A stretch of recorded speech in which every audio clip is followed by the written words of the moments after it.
कहानी यही खत्म। अब कभी किसी को कुछ पता नहीं चलेगा।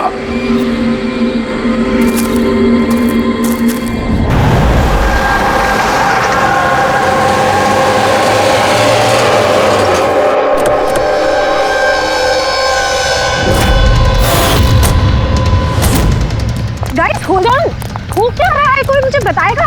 You guys don't understand. You know ना सिचुएशन क्या चल रही है। पापा और भाई दोनों फोन नहीं उठा रहे। पापा, रे, प्लीज दरवाजा खोलो। करण देखो ना, कोई दरवाजा ही नहीं खोल रहा है। पापा, मिथुन काका, रे, मिथुन काका। Oh my God, रे। Oh my bro. He's no more.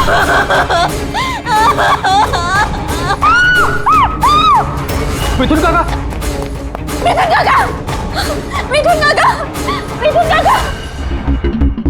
बेहोश। पापा, पापा, पापा, पापा, पापा।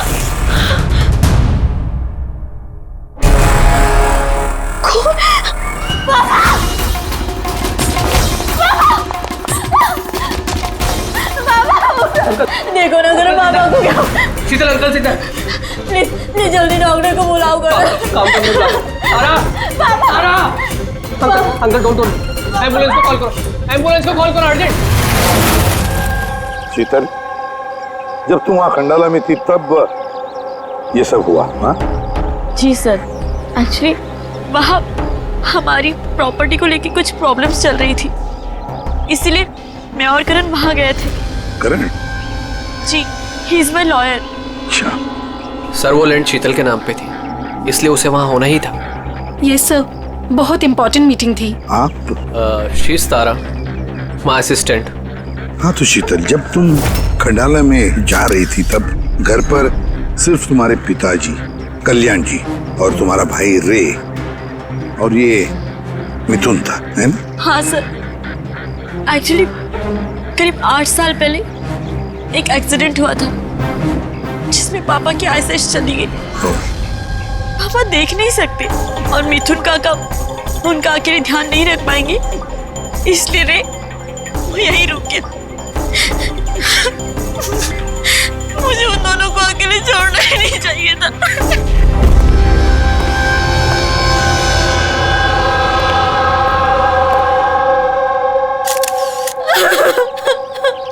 शांत हो जाओ। एक बात बताओ शीतल, तुम कह रही थी कि उनको अकेले छोड़कर जाना ही नहीं चाहिए था, क्यों? ऐसे क्यों लगा तुम्हें? क्या तुम्हें डर था कि उनकी दोनों की जान को खतरा है, ऐसे कुछ होगा?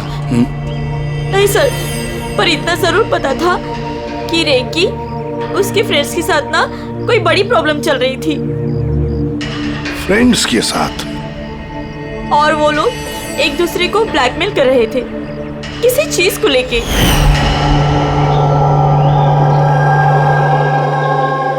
तू ऐसा हम लोग साथ कैसे कर सकता है? एक बार फिर से सोच ले। अगर यही तेरा फाइनल डिसीजन है तो जानता है कि क्या होगा। आई डोंट केयर, मैं तो सिर्फ सही टाइम का वेट कर रहा हूँ। पर अगर किसी को कुछ पता चल गया तो? तुम पागल हो गई हो क्या? अगर तुम ऐसे बिहेव करती रहोगी तो श्योरली किसी ना किसी को तो डाउट हो ही जाएगा। गाइस, अगर हम कंट्रोल में हैं तो वी आर सेफ। गाइस, तुम लोग अपना देख लो। मुझे ऑनेस्टली नहीं पता है कि मैं क्या करने वाला हूँ।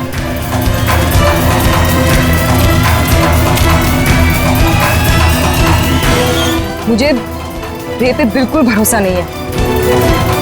I can't trust him. अगर इसका मुंह खुला तो हम सब फंसेंगे, उससे पहले इसका मुंह बंद करना पड़ेगा। शीतल, जो भी तुम्हारे भाई के साथ हुआ उसका बहुत दुख होता है। I am so sorry. एक बार तुम्हारे पिताजी को होश आ जाए ना तो सारी बातें साफ हो जाएगी। वैसे मिथुन, कल रात तुम यहीं पर थे ना? क्या हुआ क्या, जरा ठीक से बताओ। शरीर पे कोई बड़ा घाव नहीं है, बस छोटी मोटी चोटें हैं, लेकिन हाँ फ्रैक्चर थोड़े ज्यादा है। समझ में नहीं आ रहा है इसकी मौत हुई कैसे। मैं अपना काम कर रहा था, अचानक लाइट चली गई और किसी ने मेरा मुंह बंद कर दिया। मैं बेहोश हो गया साहब। जब आँख खुली तो आप सामने थे। बाकी को कुछ याद नहीं आ रहा सर। ठीक है, रो मत। सर मौत की वजह तो पोस्टमार्टम के बाद ही पता चलेगी। कुछ समझ में नहीं आ रहा है सर। जिसने भी खून किया है सोच समझ के किया है, बड़ा ही चालाक है खूनी। एक काम करते हैं, इस घर को फिर से अच्छी तरह से चेक करते हैं।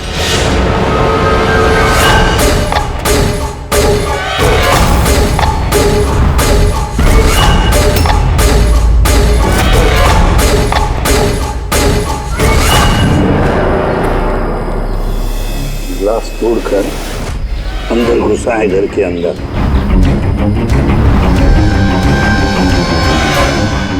ये देखो, खून लगा है उसका अंदर घुसते वक्त या भाग जाते वक्त।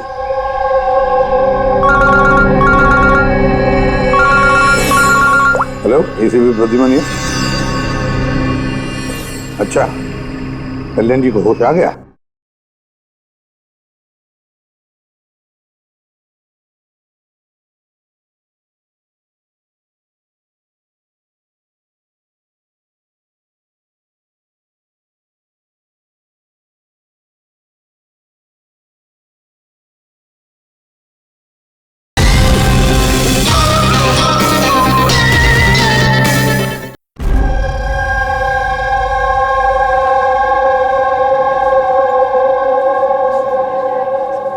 पापा, कल्याण जी, मैं सीआईडी से एसीपी प्रद्युमन। आप मुझे बता सकते हैं क्या हुआ? मैं अपने घर पर था, मुझे तो सिर्फ आवाजें सुनाई देती। रे जोर जोर से चिल्ला रहा था, चीजें यहाँ वहां फेंकी जा रही थी, बहुत शोर था, पता नहीं क्या क्या हो रहा था। और फिर सडनली बाएं हाथ से कोई भाग कर आया और उसने मुझे चाकू मार दिया, शायद बाएं हाथ से। और इससे पहले कि मैं रे को कुछ रे ठीक है, रे ठीक तो है? शीतल, शीतल, शीतल, तुम कुछ बोल क्यों नहीं रही? हे भगवान, हे भगवान। जो भी कुछ हुआ हम उसे बदल तो नहीं सकते, लेकिन जिसने भी आपकी बेटी की जान ली है उसे सजा दिलाने की पूरी कोशिश करेंगे। हाँ कल्याण जी, आपने कहा कि कोई बाएं साइड से आकर उसने आप पर चाकू का वार किया है, लेफ्ट हैंड साइड से। ये कुछ खास बात याद आती है उस आदमी के बारे में? हाँ, कोई खास बात? हाँ, वो जरूर लेफ्ट हैंडेड था, लेफ्ट हैंडेड था वो। ये आप कैसे कह सकते हैं? सर, मुझे पता चल जाता है, मेरी सेंसेस बहुत स्ट्रांग है। उसने जब मुझ पे वार किया, मैंने उसका हाथ पकड़ लिया था और वो इतना स्ट्रांग था, वो जरूर लेफ्ट हैंडेड था सर, 100% लेफ्ट हैंडेड था।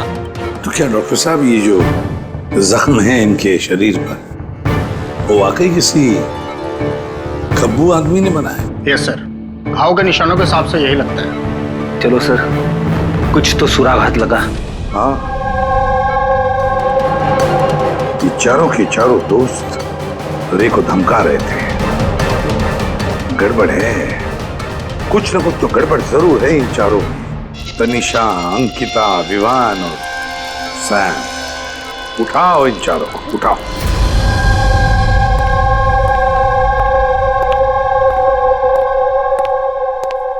नमस्ते सर। आप मैं सैम का फादर हूँ। पिछले 2 हफ्तों से सैम से मेरी कोई बातचीत नहीं हुई। अब मैं आपको कैसे बताऊं कि वो कहाँ पर है। मैंने उसको कई बार फ़ोन किया लेकिन उसका फ़ोन ही नहीं लग रहा। मैं तनिषा की माँ। अब उससे फ़ोन करके मैं क्या पूछूं? कि तनिषा ने खुद मुझे कहा था कि वो अपनी हॉलीडे एक्सटेंड कर रही है, कुछ दिन वो फ्रांस में रहना चाहती है। और मैं अंकिता का भाई हूँ, just for name sec. Sir dad को बातों में फंसाकर 80% प्रॉपर्टी उसने अपने नाम पर कर ली। मैं क्यों फिक्र करूं सर उसके बारे में? सर मैं अंकिता के बारे में कुछ नहीं जानता। हाँ sir, what I just know is sir वो 2 हफ्ते पहले दिल्ली गई हुई थी कुछ मार्शल आर्ट कैंप के लिए। जी सर मैं विवान का फ्रेंड। उसके डैड के पास इतना पैसा है कि वो घूमता रहता है। होगा कहीं हॉलीडे पे। मतलब ये चारों पिछले 2 हफ्तों से शहर से बाहर है और आप में से कोई भी उनके टच में नहीं है। ठीक है, थैंक यू वेरी मच। आप लोग जा सकते हैं। अगर जरूरत पड़े तो आप लोगों को हम फिर से बुला लेंगे। Thank you. जरा 1 मिनट, क्या आप बता सकते हैं कि सैम, तनिषा, विवान और अंकिता इन चारों में से कोई लेफ्ट हैंडेड है? कब्बू है? हाँ सर, मेरा बेटा सैम लेफ्टी है। अच्छा, क्यों सर? नहीं नहीं, ऐसे ही ऐसे ही। हाँ, आप लोग जा सकते हैं। Thank you.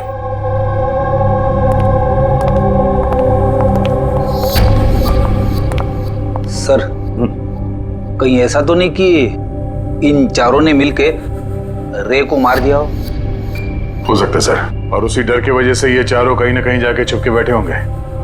सर ये चारों की लोकेशन का पता चल गया। सर कल रात सैम, तनिषा, अंकिता और विवान, इन चारों की मोबाइल लोकेशंस शीतल के घर के 3 किलोमीटर के रेडियस में थी।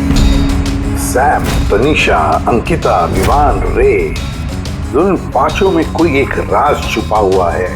कोई ऐसा राज जो वो पांचों किसी को बताना नहीं चाहते थे। वो राज अपने पास ही रखना चाहते थे। हो सकता है ये रे कमजोर पड़ गया हो, बस तो राज किसी को पता ना चले। रे किसी को ना बताए, इसलिए रे को खत्म कर दिया। ये पता करना होगा सर कि वो कौन सा राज था जिसकी वजह से रे की जान चली गई।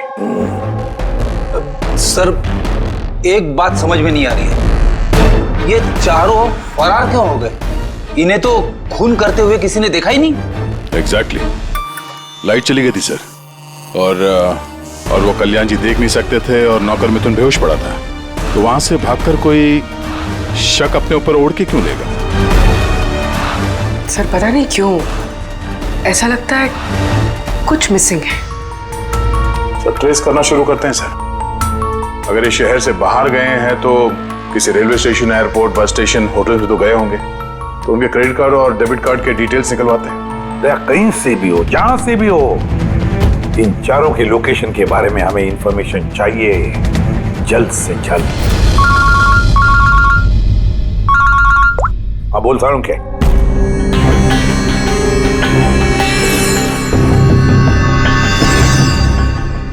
यार सारूं तूने इस कंकाल पे ये रेड मार्क्स क्यों किए? बस ये समझाने के लिए कि इस रे की हड्डियों का कैसे चूरा बना है। ये देखो, ये रे की हड्डियों का एक्सरे। इस रे पर बहुत जबरदस्त ताकत के साथ वार किया गया। एक झटके में इसकी गर्दन की हड्डी टूट गई। बस एक बार तो इसके रिब केज पर इतना जबरदस्त किया गया है कि एक ही झटके में इसके रिब केज की बाईं हड्डियां 12 की 12 पसलियां एक साथ एक झटके में टूट गई। और वो भी कमाल की बात यह है कि एक ही सिमेट्री में। एक झटके में 12 पसलियां? नतीजा हार्ट का रुक जाना, हार्ट ब्लॉक। इसके हार्ट पर जबरदस्त प्रेशर पड़ा। कमाल की बात यह है बॉस कि जितनी ताकत के साथ इस पर वार किया गया है, इतनी ताकत हाथों से या किसी भी हथियार से पैदा नहीं की जा सकती। इसे देख करके तो ऐसा लगता है जैसे खूनी जानता था बॉस। खूनी जानता था कि किस पॉइंट पर वार किया जाए कि एक ही झटके में सारी की सारी पसलियां एक साथ टूट जाए, एक सिमेट्री। हाथों से कोई इतना फोर्स तो पैदा नहीं कर सकता। हाँ कर सकता है अगर कोई मार्शल आर्ट्स का जानकार हो तो। जैसे कुंफू, कराटे, ताइक्वांडो, इन सब में खास किस्म के मूव्स होते हैं जिससे इतना फोर्स पैदा किया जा सकता है। ये हो सकता है बस। अभी अटैक उसी ने किया जिसे मार्शल आर्ट्स की जानकारी है, जैसे आर्मी बैकग्राउंड का कोई। Martial arts? वो लड़की भी तो गई है ना दिल्ली में मार्शल आर्ट्स का कैंप अटेंड करने के लिए। क्या नाम है उस लड़की का? अंकिता। अंकिता के भाई ने तो हमें ये बताया। Sir what I just know sir, वो 2 हफ्ते पहले दिल्ली गई हुई थी कुछ मार्शल आर्ट कैंप के लिए। और सर कत्ल की रात उसका फोन शीतल के घर के आसपास ही था, उसी ने किया होगा। सैम के साथ मिलके। कल्याण की पर जिसने भी चाकू का वार किया था वो आदमी खब्बू था, लेफ्ट हैंडेड। हाँ सर, मेरा बेटा सैम लेफ्टी है। ये हो सकता है क्योंकि शीतल के घर की जिस खिड़की पर से हमें वो ब्लड सैंपल मिला था उसका डीएनए सैम के डैड के डीएनए के साथ मैच होता है। मतलब सैम वही था और अंकिता भी। बस अब हमें ये पता लगाना है कि ये सैम, तनीषा, अंकिता और विवान इस वक्त है कहां पर। अच्छा, आप कैब ड्राइवर, आप उस वक्त कहाँ थे?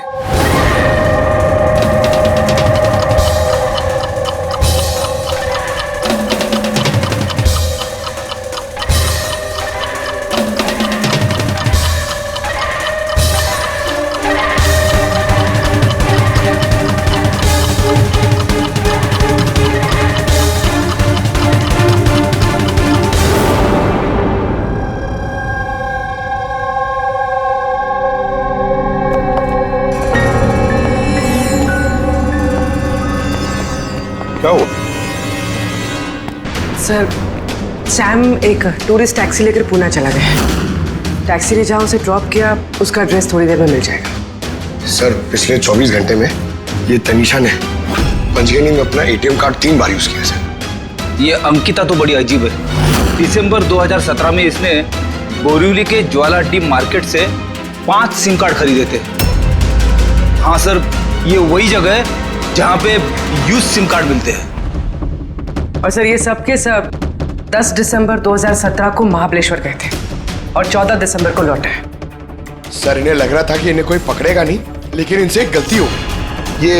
ये जो अंकिता है सर, इसने जो सिम कार्ड्स लिए थे उसकी लोकेशन हमें महाबलेश्वर से 15 किलोमीटर आगे हाउस होल्ड में मिली। हाँ, brilliant job, absolutely brilliant job. बस अब नाउ नो वेस्टिंग टाइम, हम टीम बनाते हैं और काम शुरू करते हैं। लेकिन सर 5 सिम कार्ड, वो भी यूज्ड, कर क्या रहे हैं ये लोग? जो भी कर रहे हैं करने दो, पर पछताएंगे जरूर, बहुत पछताएंगे।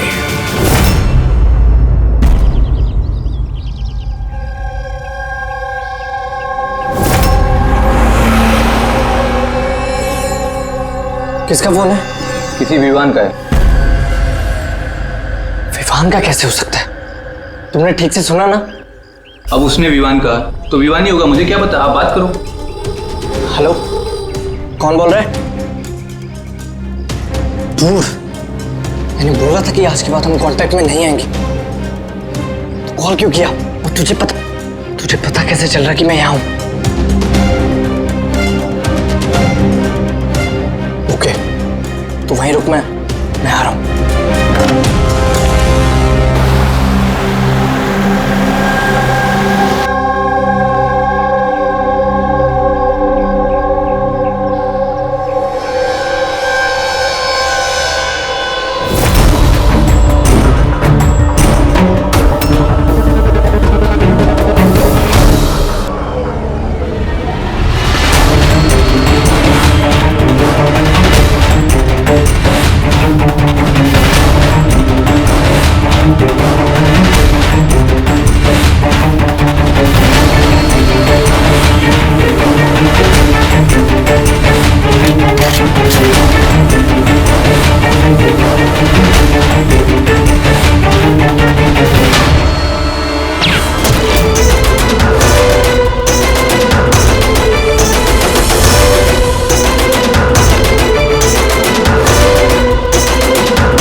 बीच रास्ते इसकी बॉडी मिली है सर। किसी ने दिन दहाड़े भरे मार्केट में गोली मारी है।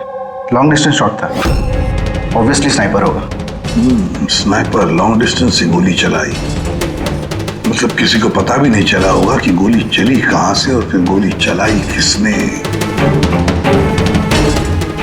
Anyway, thank you very much. जी सर। सर हम लोग तनीषा तक पहुंचने ही वाले थे कि किसी ने इसे भी मार दिया। वही तो सर, ये इत्तेफाक तो नहीं हो सकता सर।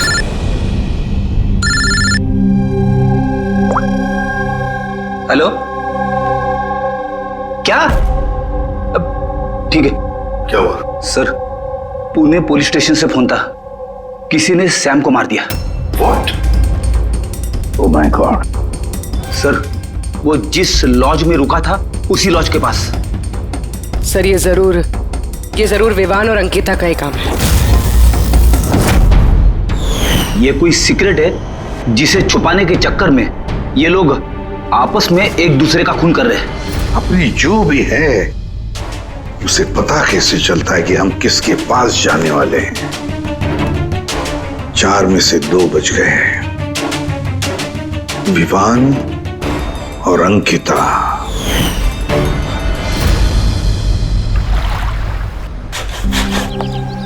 सबसे तो नहीं, मैं अंकिता से मिला था, उससे बात हुई थी मेरी। अंकिता से? जी। यही थी वो?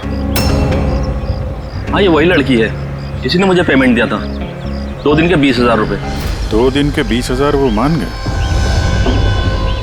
ऐसी क्या इमरजेंसी थी? अच्छा, उन 2 दिनों में आपने उनसे या उनके ग्रुप के बाकी लोगों से मिले थे? नहीं सर, मैं किसी से नहीं मिला। मैंने तो उस लड़की को ऑफर किया था कि हमारे पास कुक और क्लीनर दोनों हैं, लेकिन उस लड़की ने मना कर दिया कि मुझे कोई हेल्प नहीं चाहिए। तो उसने कहा कि आप 2 दिन के बाद आइए, जब हम यहाँ से चले जाएं। और 2 दिन के बाद जब मैं वापस आया तो यहाँ सब कुछ वैसा का वैसा ही था, कोई गंदगी नहीं, कोई कचरा नहीं, सब साफ सुथरा था एकदम। अच्छा, उसके बाद आपने ये जगह किसी और को दी? नहीं सर, हमें जगह का रिनोवेशन कराना था, इसके लिए हमने जगह बंद कर दी थी। आपके क्लीनर को जरा बुलाइए, उससे कुछ बातचीत करना चाहते हैं। मैं भेजता हूँ। बिना क्लीनर और बिना कुक के 2 दिन यहाँ पे रहे, कुछ ना कुछ तो खिचड़ी पकी रही थी यहाँ पे। क्वार्टर की सफाई तुम्हें करते हो? जी सर। चलो।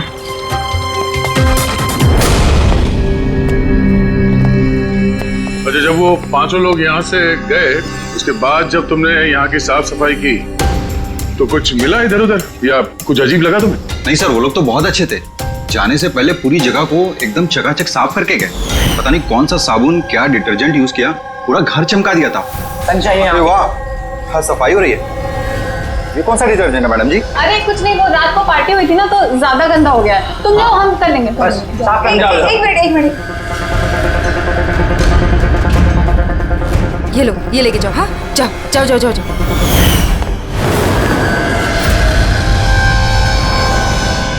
बहुत महंगी है सर, मैंने तो पहनी नहीं कभी, वरना लोग कहते हैं चोरी की। महंगी तो है, पर फिलहाल ये महंगी घड़ी हमारे पास रहेगी। जी सर। आइए, आप लोग आइए।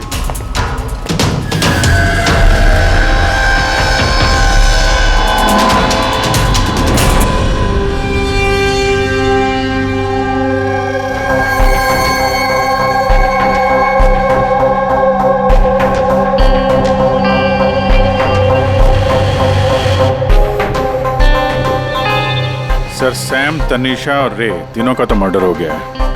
अब बचे विवान और अंकिता। खूनी इन दोनों में से ही कोई हो सकता है।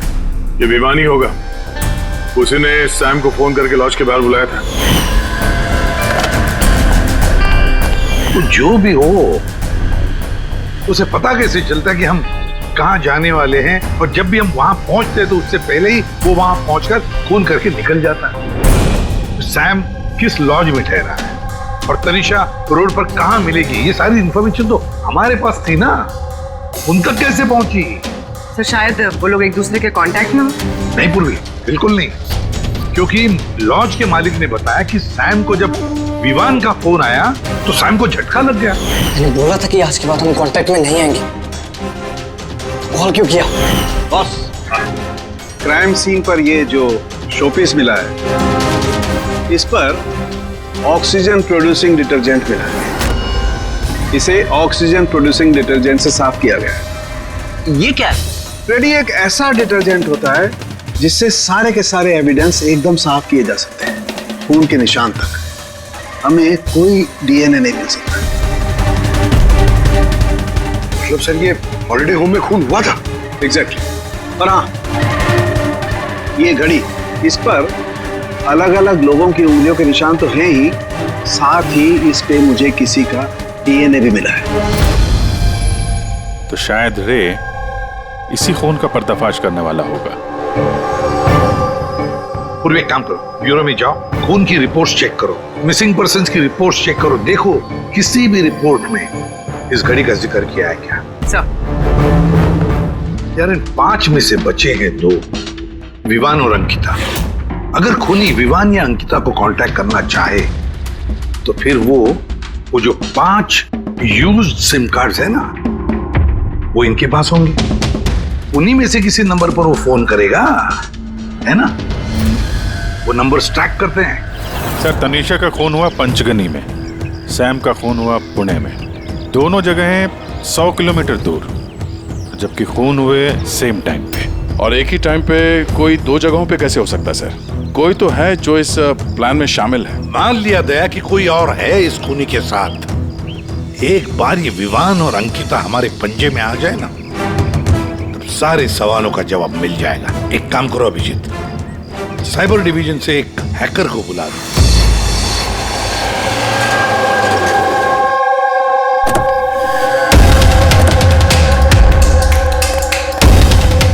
इसमें पूरे पैसे है ना?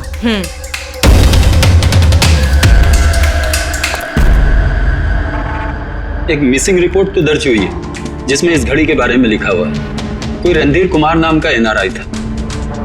कब फाइल हुई थी रिपोर्ट? 6 दिसंबर 2017। कोई करण जोशी ने फाइल की थी। जी ये देखिए।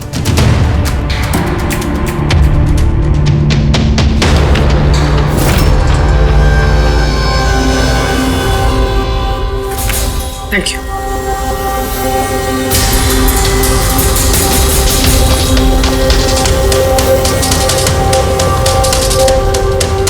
कहीं उन लोगों ने इस रणधीर को तो नहीं मार डाला? और कहीं ये करण रणधीर की मौत का बदला तो नहीं ले रहा? करण? जी, he is my lawyer.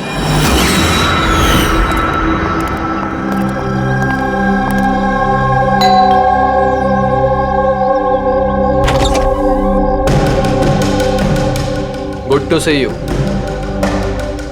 I hope इसमें पैसे पूरे हो गए। हाँ, पूरे पैसे हैं। आओ अंदर। देखो, हम लोग जहां भी जाते हैं उससे पहले खूनी को कैसे पता चल जाता है? मे बी आप लोगों की लोकेशन कोई ट्रैक कर रहा था। You mean GPS tracker? जी। Cell phone? Yes sir. एक काम करो, पर हमारे सेल फोन चेक करो।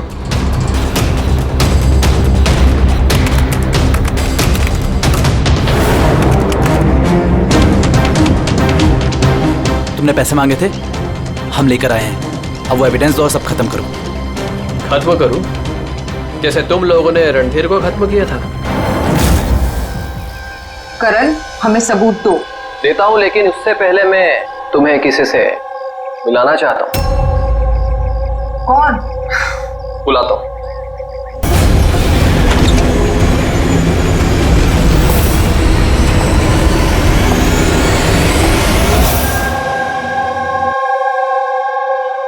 सर देखिए, आप लोगों के फोन हैक्ड हैं। व्हाट? हैक्ड?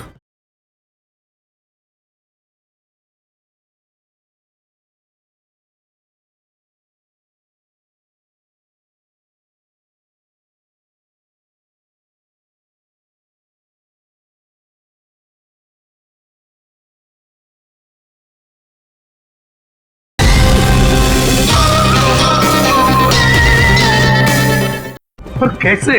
आपके फोन में हिडन स्पाईवेयर है जिससे आपके सारे ईमेल्स, कॉल, मैसेजेस, सब चीजों को ट्रैक किया जा रहा था। लेकिन हमारे फोन हैक कौन कर सकता है? और कब किए होंगे? फोन तो ज्यादातर हमारे साथ ही रहते हैं। एक minute Abhijit, I see you. हमारे फोन्स को उसी वक्त उसने हैक किया है। और अभिजीत सर, दया सर, आप दोनों के फोन को शायद उसने एसीपी सर के फोन से हैक कर दिया होगा।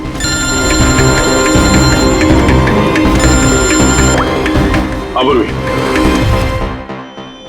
करण मरने वाले से रिलेटेड है?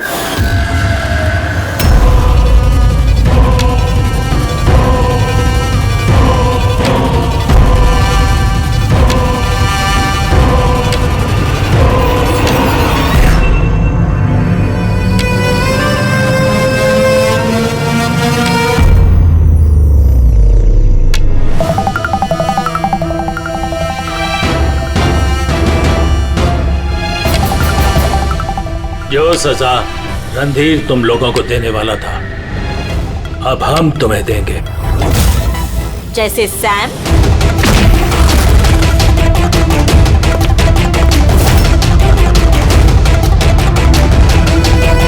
तनीषा और रे को दी। अब तुम दोनों की बारी है। तभी रणधीर की आत्मा को शांति मिलेगी। इसी घर में मारा था ना तुमने रणधीर को?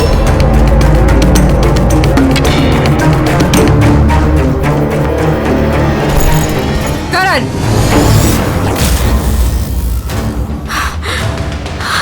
तुम्हारे पास कोई सबूत नहीं है ना? तुमने हमें फंसाया है ना? हाँ?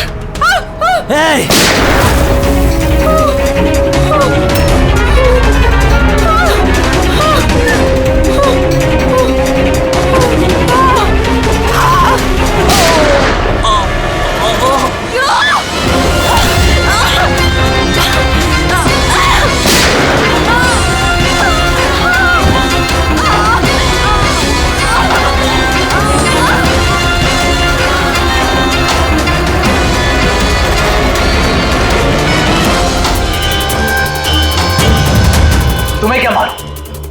तुम तो देख भी नहीं सकते, पर मानना तो पड़ेगा। बस यही प्रॉब्लम है आजकल के तुम जैसे नौजवानों की। बहुत जल्दी होती है तुम जैसे आजकल के नौजवानों को किसी भी नतीजे पे पहुंचने के लिए। ये पकड़ो। कौन कहता है कि तुम्हें देखने के लिए मुझे नजरों की जरूरत है?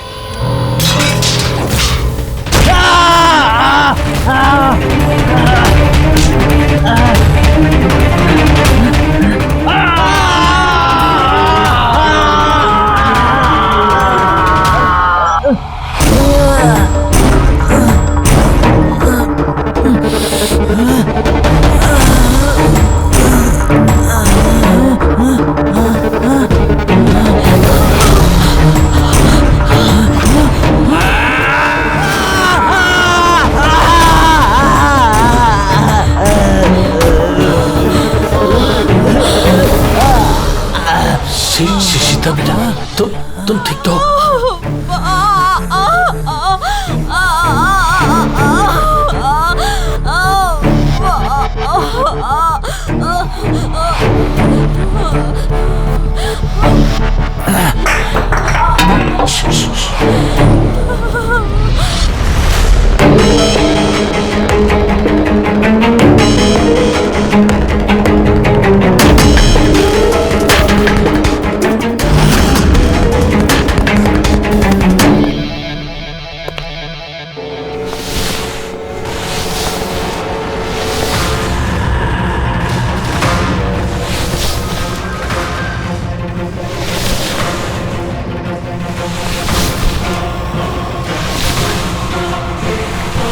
बरसों से मैं स्पेशल फोर्सेस में था। दुश्मनों को तो मैं चुटकी भर में सूंघ कर निकाल देता था। फिर तुम तो बच्चे हो।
मैं तो अंधा हूं ऑफिसर, लेकिन आप देखकर बताइए कि मैंने उसका सारा शरीर बेकार कर दिया है या नहीं, या तुम एक और।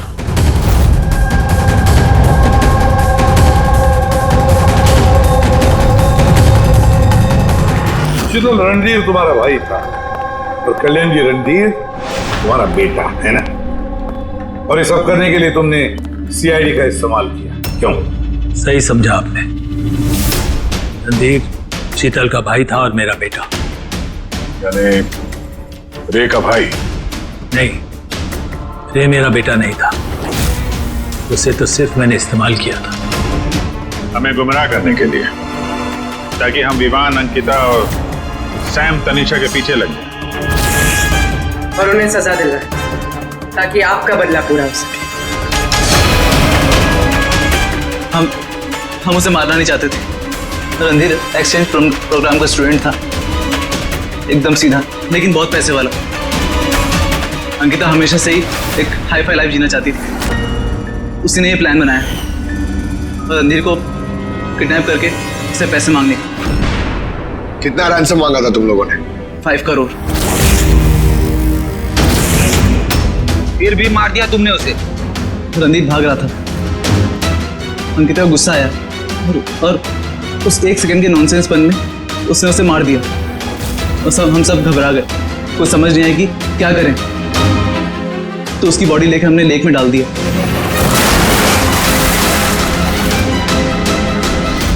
रे को ये बात हजम नहीं हुई है और यहीं पर तुम्हारा प्लान गड़बड़ हो गया।